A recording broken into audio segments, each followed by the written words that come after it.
Hello seventh class, welcome back on Saran classes. Seven students, मैं आपके सामने फिर हाजिर हूँ साइंस के एक और नए वीडियो के साथ। साइंस में हम डिस्कस कर रहे थे chapter number 11, transportation in animal and plants. So transportation in animals हम कंप्लीट कर चुके हैं अपने प्रीवियस वीडियो में। अब बारी है प्लांट्स की, कि प्लांट्स किस तरीके से मिनरल्स को लेते हैं और किस तरीके से वाटर, फूड वगैरह को ऑब्जर्व करते हैं। देन उसके बाद आज की क्लास में एक टॉपिक और डिस्कस करेंगे, अगर उनके पास एक्सेस मात्रा में वाटर हो तो वो किस तरीके से उसको लीव करेंगे, छोड़ेंगे, मतलब बाहर की साइड। क्योंकि ना तो उनको ज़्यादा वाटर की नीड होती, ज़्यादा वाटर में भी वो ख़राब हो जाते हैं और कम वाटर में भी वो ख़राब हो जाते हैं। Okay, so let's start with transportation in plants. भाई ट्रांसपोर्टेशन मीन्स क्या हो जाएगा, वाटर और मिनरल्स को ऑब्जर्व करना। कहाँ से? सोइल से। क्योंकि कहाँ से मिलेगा उनको? सोइल से मिलेगा। जो मिट्टी के अंदर जो वाटर होता है, मिनरल्स होते हैं, जितने भी फूड कंटेनिंग होते हैं, वो प्लांट्स ऑब्जर्व करते हैं। ये थोड़ी ना कि वो कहेंगे भाई मेरे को खाना दे दो ना, ऐसा कुछ नहीं होता। ह्यूमन बीइंग ऐसा करता है, वो टेक करता है, ये ऑब्जर्व करते हैं। Okay, transportation in plant, transportation of water and mineral. किन का ट्रांसपोर्टेशन पढ़ेंगे हम? वाटर एंड मिनरल्स का। The root of the plant observe the essential minerals and water from the soil. क्या क्या प्रोसेस उसके लिए होगी? The roots have hair like structure present on them.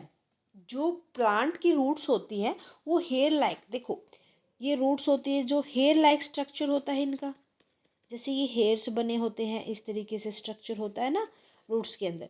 वो क्या करते हैं? वाटर को ऑब्जर्व करते हैं। These hair increase the surface area of the root. ये क्या कर लेते हैं? जितना भी सरफेस एरिया होता है वो ज़्यादा फैली हुई होती है। आपने कभी देखा होगा, जो बड़ा ट्री होता है उसकी रूट्स बहुत ही दूर तक फैली हुई होती है। Hence allow more amount of absorption, कि अगर वो ज़्यादा फैली होंगी तो ज़्यादा मात्रा में वो वाटर या मिनरल्स को ऑब्जर्व करेगी। From the root, the water and mineral are transported to the other part of the plant through special kind of tissue called vascular tissue. भाई एक वेस्कुलर टिश्यू होता है जो रूट्स के थ्रू वाटर और mineral को observe करेगा और उसको फिर ट्रांसपोर्ट कर देगा जितने भी हमारे प्लांट के अदर पार्ट हैं उनमें। There are two vascular tissues present in the plant. कौन कौन से टिश्यूज होते हैं? दो प्रकार के टिश्यूज होते हैं। ये एक डायग्राम है, देखो ये रूट्स हैं। रूट्स क्या करेंगे? सॉइल के पार्टिकल्स ये हैं, इनमें से वाटर और मिनरल को लेंगे और प्लांट है उसके अदर पार्ट को दे देंगे।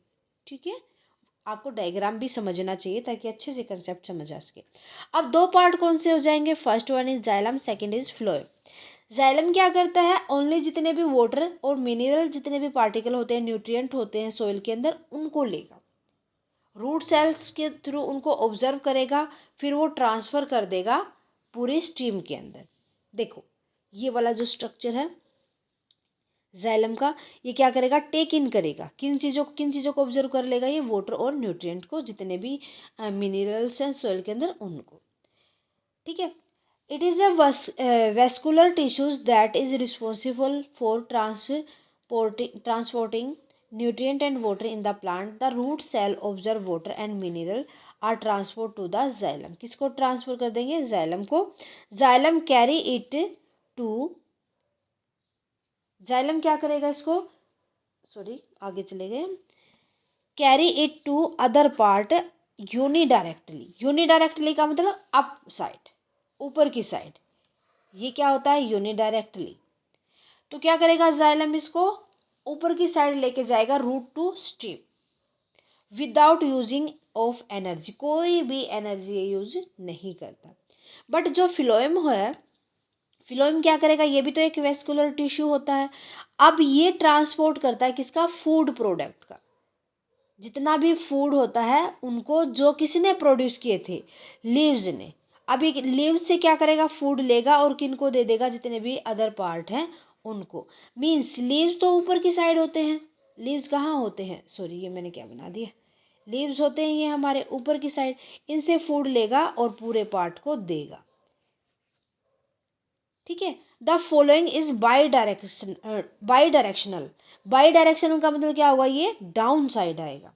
एंड यूटिलाइज एनर्जी, और ये एक और बात याद रखना, यहाँ पर एनर्जी यूटिलाइज करेगा। ये क्या करेगा? एनर्जी को यूटिलाइज करेगा। Okay, this is known as a translocation. इसको क्या भी बोलते हैं हम? ट्रांसलोकेशन भी बोलते हैं। पता चल गया। जाइलम क्या करता है भाई? वाटर और जितने भी न्यूट्रिएंट होते हैं सॉइल के अंदर, उसको रूट के थ्रू ऊपर तक पहुंचाता है। अब जो फ्लोएम होता है वो क्या करता है? लीव से फूड लेगा और नीचे की साइड जितने भी अदर पार्ट है उनको देगा। अगर आपसे पूछे जाइलम किस डायरेक्शन में होता है तो ये यूनी डायरेक्शनली होता है। फ्लोएम की पूछे तो किस में होता है? बाई डायरेक्शनल होता है। ओके, सो ये था हमारा ट्रांसपोर्टेशन। अब बात करते हैं, अगर एक्सेस वाटर होता है तो प्लांट के अंदर वो अब क्या करेगा? ठीक है, सो सारा वाटर तो वो जितनी उसको नीड होगी उतना वो अब्जॉर्व कर लेगा, उसके बाद उससे उसको छुटकारा भी चाहिएगा एक्सेस वाटर से। तो ट्रांसपेरेशन ये कहता है कि वो वाटर को एटमॉस्फेयर में एज ए वेपर्स वो रिलीज कर देता है। Okay, sometimes not all the water that a plant absorb is used by them, hence they need to get rid of excess water in them। उनको तो भाई ज़्यादा पानी से छुटकारा तो चाहिएगा, इतना पानी से फिर वो प्लांट होगा वो गल जाएगा, खराब हो जाएगा। This loss of water in plant take place through the process of transpiration, in which the water evaporate in the atmosphere through the stomata present on leaf। अब जो स्टोमेटा होता है लीव्स के ऊपर, वो क्या करेगा? उस पानी को बाहर सनलाइट के थ्रू क्या कर देगा? इवापोरेट कर देगा, वेपर्स बना देगा, उसको एटमॉस्फेयर में छोड़ देगा। Stomata are tiny pores. ये क्या होते हैं? स्टोमेटा छोटे छोटे पोर्स होते हैं भाई, आपने जो लीव्स है आपका उसके अंदर देखे होंगे। Present on the leave that allow the movement of gases water through them. वो क्या करता है? मूवमेंट, जो गैस इन और आउट की प्रोसेस होती है, कार्बन डाइऑक्साइड लेता छोड़ता है, कार्बन डाइऑक्साइड लेता है और ऑक्सीजन छोड़ता है। इसी तरीके से वाटर, एक्सेस वाटर को वो लीव कर देगा। ठीक है, सो स्टोमेटा का ही काम होता है जो ये पोर्स बने होते हैं। Transpiration result in absorption of water as the water from the leaves evaporate, it generated a suction pull in the plant that bring the water from the root upward।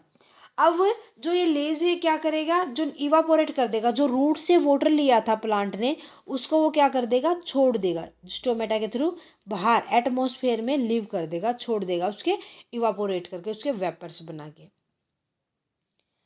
Transpiration help in cooling down the plant. जो transpiration होता है वो किस चीज़ में help करता है? ताकि plant हमारा कूल रहे, जो एक्स्ट्रा उसको हीट मिलती है उससे वो खराब ना हो।